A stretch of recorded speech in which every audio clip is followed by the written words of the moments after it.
Asia cup rising stars বাংলাদেশের সামনে শিরোপার সুযোগ, আকবর আলীর সামনে সুযোগ আছে এবং তারা যেই ম্যাচটা পার করে আজকে এসছে তাদের কাছে আসলে টাফ সিচুয়েশন এখন হ্যান্ডেল করা খুব ইজি ব্যাপারই হবে। সেই জায়গা থেকে আজকে মানে আমরা শিরোপা প্রত্যাশা করতে পারি তো? হ্যাঁ, প্রত্যাশা তো করতে পারি, কিন্তু বাংলাদেশকে নিয়ে আসলে প্রত্যাশা করতে ইদানিং একটু ভয় লাগে না? মানে ভয় তো লাগে, কারণ হচ্ছে প্রথমত ভারতের সঙ্গে যেভাবে তারা আমাদের হার্ট প্রায় ব্রেক করে দিয়েছিল, রীতিমতো পরীক্ষা নিয়েছে আমাদের নার্ভের, এবং দুই দলই ট্রাই করেছে না পরীক্ষা নেয়া, দুই দলই ট্রাই করেছে। এবং ধরুন এই একইভাবে তারা বাংলাদেশ একমাত্র ধরুন দল যারা, পাকিস্তান একমাত্র দল যারা এই টুর্নামেন্ট এখনো হারেনি। পাকিস্তান শাইন্স, তারা 3টা ম্যাচে অপরাজিত। বাংলাদেশ একটা ম্যাচ হেরেছে শ্রীলঙ্কার কাছে, সেটাও জেতা উচিত ছিল হয়তোবা। কিন্তু ভারতের সঙ্গে এই ম্যাচের পরে বাংলাদেশ অবশ্যই, আমার মনে হয় যে আজকের ম্যাচটা তুলনামূলকভাবে একটু সহজ হয়ে যাওয়ার কথা, নার্ভের টেনশনটা কমে যাবে। কিন্তু ক্রিকেটারদের ধরুন ওই ফিনিশিং রোল গিয়ে ওই জায়গায় ওই নার্ভটা ধরে রাখা, এই একই আলাপ ধরুন আমরা সিনিয়রদের ক্ষেত্রেও করি, তাদের ক্ষেত্রেও করছি। আকবর আলীর কথা বললেন, সে বিশ্বকাপ জিতে এসেছে। ইয়াসির আলী রাব্বি দীর্ঘদিন ধরে খেলছেন, কিন্তু তাদের কাছ থেকে কিছু পারফরমেন্স খুবই হতাশাজনক লেগেছে।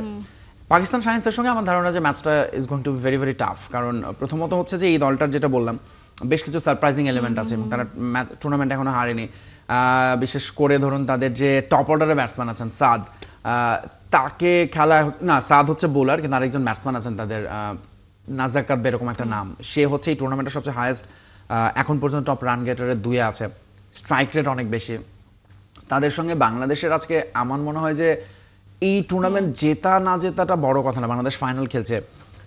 ভারত ম্যাচের পরে আমার যেটা মনে হয়েছে কনা, ধরুন বাংলাদেশ হয়তো ম্যাচটা জিতেছে, ট্রফিও জিতবে, কিন্তু আপনি দেখবেন দিন শেষে ভারতের এই ক্রিকেটারগুলো কোথায় যায়, বাংলাদেশের এই ক্রিকেটারগুলো কোথায় যায়। সো এই প্রসেসটা ঠিক রাখা, আমরা তো আবহাওয়ার রনিকে নিয়ে রাইজিং স্টারস খেলছি, সো আমাদের রনি এবং ইয়াসির আলী রাব্বি। হ্যাঁ, এখন ধরুন আমাদের এই রাইজিং স্টারের কনসেপ্টটা একটু ডিফারেন্ট। আমরা রাইজিং স্টার বলতে আসলে ঠিক রাইজিং ক্রিকেটারদের আমরা বুঝাচ্ছি যারা ধরুন ন্যাশনাল টিমের পাইপলাইনে আছে। সো ইয়াসির আলী রাব্বি, আবহাওয়ার রনি আসলে ঘরোয়া ক্রিকেটে খুব ভালো পারফর্ম করেছেন বলে তাদের এখানে নেওয়া হয়েছে, এবং সেই জায়গাটাই তারা আসলে যে খুব ভালো করতে পারছেন তা না, ঘুরে ফিরে কিন্তু বরং আমরা রিপন মন্ডল, যিনি অনেকদিন ধরে রেডারে আছেন, তিনি ভালো পারফর্ম করেছেন।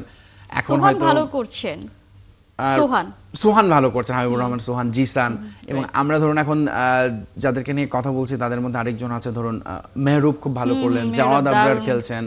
ফলে এই নামগুলোর দিকে বরং আমাদের ফোকাস রাখা উচিত। এবং এগেইন এই ম্যাচটা জয় হার বা ট্রফি জেতাতে আমি খুব বেশি মনে হয় না যে এটা, মানে অফকোর্স এটা একটা আলটিমেট গোল, কিন্তু অতটাও বোধহয় ইম্পর্টেন্ট না ফর লঙ্গার রান।